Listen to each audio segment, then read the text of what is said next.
Hello guys, welcome back to my channel. আমি আরও একটা ব্লগ নিয়ে তোমাদের সামনে চলে এসেছি।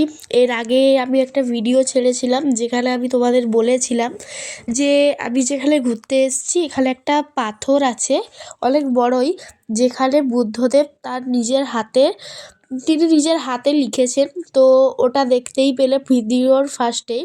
তারপর এখন আমরা চলে এসেছি লিঙ্গরাজ মন্দিরে। এই যে দেখতেই পাচ্ছ, অটো করে এসেছি। এবার এখানে আমরা সকাল সকালে যেহেতু বেরিয়ে গেছিলাম স্নান টান করে, তো এখানে আমরা কিনে নিয়েছি। এবার পুজো দিয়ে দিয়েছিলাম ভিতরে, যেহেতু ক্যামেরা অ্যালাউ ছিল না তাই ভিডিও করতে পারিনি।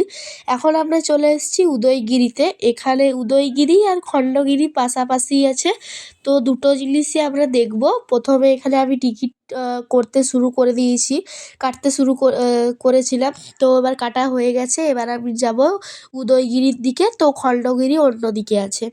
এখানে দেখতেই পাচ্ছ পাহাড় আছে, পাহাড়টাকেই কেটে কেটে করা হয়েছে। এবার পাহাড়ের উপরে আমরা উঠব, তারপর বাকি যা যা আছে উপরে আরও গুহা টুহা আছে, এমনি গাছ ফাছ লাগানো আছে, এটাই আর কি। চারদিকে দেখতেই পাচ্ছ, ভালোই দেখতে, বেশ ভালো ছিল। কিন্তু এটা উদয়গিরি, খণ্ডগিরির উপরে হচ্ছে মন্দির আছে, আর ওখানে ভিডিও করা অ্যালাউ নেই। তো আমি ওর ভিডিওটা করতে পারিনি যেহেতু। তো দেখতেই পাচ্ছ এখন আমরা যাচ্ছি উপরে। তারপর আরও বাকি দেখতে থাকো ভিডিওটা, ভালো লাগলে লাইক শেয়ার সাবস্ক্রাইব করে দেবে। তারপর এখন আমরা চলে এসেছি খণ্ডগিরিতে, যেহেতু বলেইছিলাম এখানে ভিডিও করা অ্যালাউ নেই। মন্দির আছে উপরে একটা বুদ্ধদেবের, কিন্তু ওই মন্দিরের ভেতরে ভিডিও করা অ্যালাউ নেই। তো পরের দিন আমরা চলে এসেছি হসপিটালে, কলিঙ্গ হসপিটাল।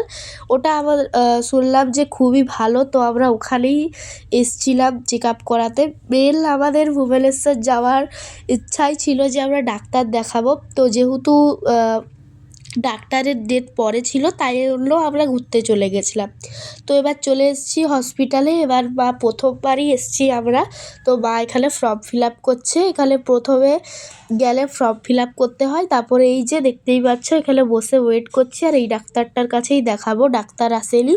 তো ডাক্তার দেখানোর পর টেস্ট করার পর খালি পেটে টেস্ট করার পর আমরা এখন যাচ্ছি কিছু খাওয়ার পরে, আবার 2 ঘন্টা পর আসবো, আবার টেস্ট আছে একটা। তো এবার যাচ্ছি আমরা কিছু খেতে। তাই দুপুর হয়ে গেছিলো প্রায় ওখানে মানে বেরোতে তাই এখন লাঞ্চই করব। তো এই যে এখন আমরা যাচ্ছি বাইরে। এই হসপিটালের একটা ক্যান্টিনও ছিল, কিন্তু ক্যান্টিনে খাবারের একটু দেরি হচ্ছিল তাই আমরা আর ক্যান্টিনে খাইনি, আমরা অন্য জায়গায় খেয়েছিলাম। তাও ক্যান্টিনে এসেছিলাম জিজ্ঞাসা করতে, তারপরেই জানতে পারলাম। এই যে এটা হলো ক্যান্টিন। ক্যান্টিনটা বেশ সুন্দর ছিল, ভালোই ছিল, দেখতেই পাচ্ছ খুব সুন্দর সাজানো। আর এই যে আগের দিকে হসপিটাল, তার কিছু আগেটাই এটা একটা মন্দির আছে, আর এখানেই খাওয়ানো হচ্ছিল প্রসাদ।